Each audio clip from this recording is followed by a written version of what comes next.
My course is all about Jewish artists in the 19th and 20th century.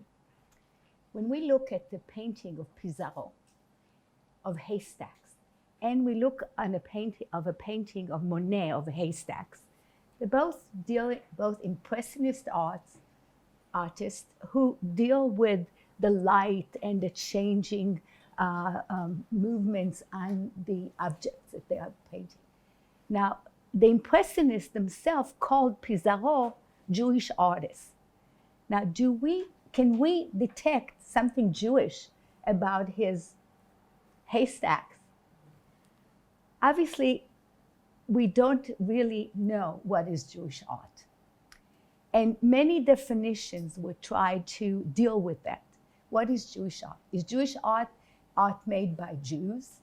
Is Jewish art that's about Jewish aspirations or Jewish content? Is Jewish art something that is particularly defined as belonging to the Jewish religion? Now, when we deal with the modern period, we have already a difficult task, because ancient art and medieval art was much more defined what is Jewish in the art. If it was art about, that dealt with the synagogues or with Jewish manuscript, etc.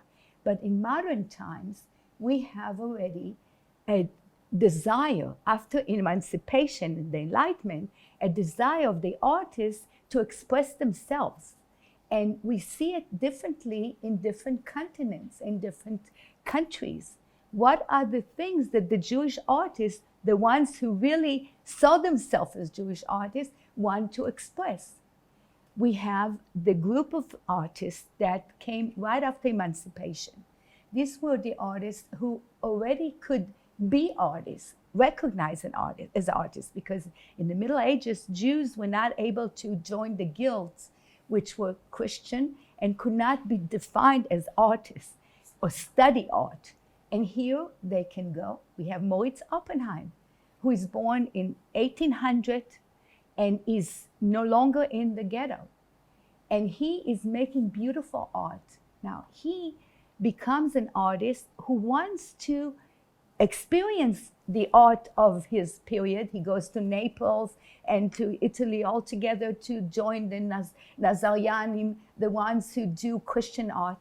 But then he realizes that he wants to tell about the Jews, the way the Jews live. He tells about the ghetto, 100 years before him. He pictures things that he wants people to see, the family life in the ghetto. It's very important for him to internalize that and to also make it something beautiful. And so he is one example of a very interesting art. Another one is Mauricy Gottlieb, who is a Polish artist, very talented, and he's accepted in a Polish school, and he's one of the big artists working with a big artist, non-Jew art. He's chosen. His art is chosen in a contest, and he wins the first prize. But then, when they realize that he's Jewish, they take the prize away from him. And this man, who does both Polish magnificent art and Jewish art, is very troubled, and he expresses his anxieties in his art. He dies very young, and till this day we don't know if he died of illness or he committed suicide, because there's a very interesting love story also. So that you could detect that we have different kinds of backgrounds to each of the artists. We go on to, after the emancipated group, the ones who are the first ones to express themselves, we have already artists that are considered to be very important artists in the general world, like I mentioned Pizarro, or Josef Israels, or Isador Kaufmann, and all of these artists have an interest to show their feelings about Jewishness. The movement from medieval time to modernity. What are the real interests to express in their art? And then, of course, we have artists like Marc Chagall, who is an amazing artist who struggles both with his Russian background and his Jewish. And the other point of another subject is their movement from Christianity to Judaism. How does an artist living in a predominantly Christian society expresses his art, his Jewish art? So we have the white crucifixion of Marc Chagall, who describes Jesus as a Jew wearing a tallis over mitachrich. He's covered with a tallis, but he's on the cross, and he has a different understanding of what was the crucifixion and what is Jewish struggle.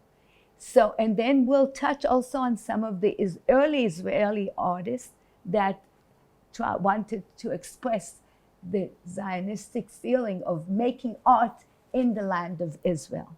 So all of this we're going to study together. We're going to study the art. We'll use PowerPoint presentation that will also be on the Moodle program. Each one who registers for a course can enter the Moodle program and see the whole session, the whole course in their home in the Moodle. Repeat the course and experience the pictures again and again. And also I'll give you reading material, and we'll be able to study together and go through all these interesting questions that deal with Jewish artists of the 19th and 20th century.